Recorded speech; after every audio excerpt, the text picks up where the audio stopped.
Hi, Paul Sackis, Good News Broadcast, speaking to Debbie Macomber. Hi, Debbie. How are you?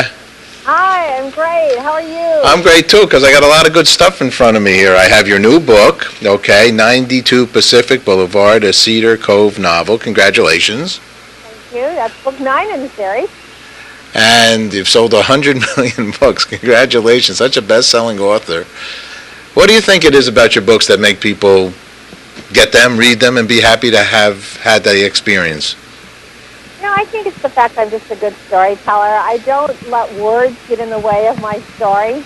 I just want to tell the story, and people relate to that. They want to hear the story. They want to listen to it. They want to read it, and they get involved in the characters. And that's really my gift. I'm a storyteller. That's the gift God gave me. All righty, that's a beautiful. And were you given this gift early on, or did it evolve? You know what? I think it's an inherited thing. My grandfather was a wonderful storyteller, my father too, and my children are as well. It's all good, but now we're live from storytelling to live from the Cedar Cove Days Festival in Port Orchard, Washington. What's going on there? Well, a lot of people, because of the series, were visiting my hometown of Port Orchard, which I based the Cedar Cove series on. And I very thinly disguise things around town. There is a library with a mural. There is a totem pole. There is a marina. There are the restaurants in town. The family pancake house in the series is called the Pancake Palace. So they're all very thinly disguised. And people were coming to town all on their own. The town leaders realized that, and they said, well, let's give them a reason. So they're throwing a 5-day festival right here in Port Orchard, just welcoming the world. We have 37 states represented and 3 countries. Yay! Are they doing any knitting there as well? Yes, and we actually had a knit-in yesterday. There's some high teas and some dessert socials, and it's fun. And there's tours. My children are doing the tour buses. There's 33 different tours that are taking place, and they're going to all of the spots in the series. They're dropping off at the houses, the addresses, and driving through town and showing. It's a 2-hour tour, and along the way, the characters are stopping and getting on the bus and saying hello and giving the readers a real experience of what's in Cedar Cove. And this Knit Along With You, Debbie, a charity guide for knitters, says 18 projects and 14 featured charities. What is that all about? Well, as a guest, I'm an avid knitter, and These Are Arts, which is a arts and crafts company, picked up the fact that I am such a good knitter. Well, I don't know good, but I love to knit.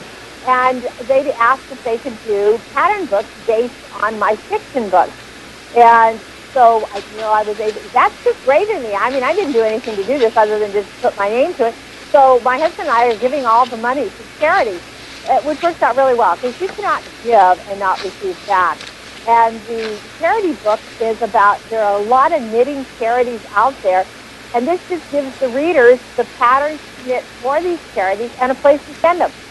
It's beautiful. Hats for chemotherapy patients, helping at home correctional facilities, warm woolies, creating knitwear for children in need.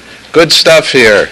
It is good stuff. All righty, that's beautiful. And then there's another Knit Along With You at the Cedar Cove Collection. What is this one? This is like different. What are these? These are people that have written to you?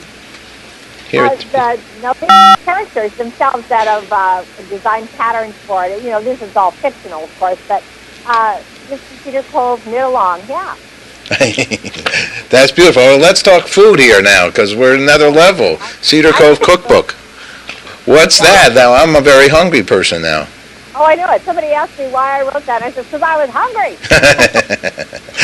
So are these all, is this what you cook at home, and what is your address? It is what I cook at home. A good many of those recipes are my very own.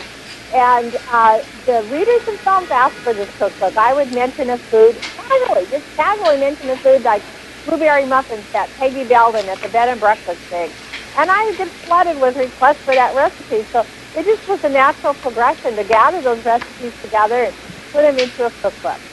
Coconut layer cake, cherry pie. Now those are Southwest taco salad and charred corn, chili pie, pork chops. So you have all the Asian peanut noodle. Boy, you must be some cook, because there's a lot of different kinds of recipes here. Yes, there are. And there's little notes there from one of the characters, whose name is Charlotte, and she's compiled those recipes together. So she's put little notes on them. So it gives the readers just a little bonus, a little added value of something extra from Charlotte as she's sharing insider secrets about the other characters in the novel. Now, let me ask you one question, though. How do you have any time to cook, write books, knit? Debbie, what are you, a 24-hour awake person? Well, I am a very early riser. I was born with a happy gene. That's what my husband calls it. I just wake up happy in the morning, and I get up about 4. So generally, and so I don't need a lot. I sleep about 5 to 6 hours a night. Wow, because you're packing in a lot here. Yes, I am. Well, that's great. That's super. And what do you suggest for other people to do the same? How do you suggest what is one of the considerations that you would say to somebody to get a lot done? I would say live a life of gratitude. I know that doesn't sound like a natural sequential thing there, but when you are grateful, you're more aware of others, and you just tend to appreciate life more. I love it. Debbie, congratulations. Always a pleasure and honor to get to speak with you. Keep up the good work and the good charitable efforts. Thank you. Oh, thank you, Paul. Take care. Bye-bye. Bye-bye.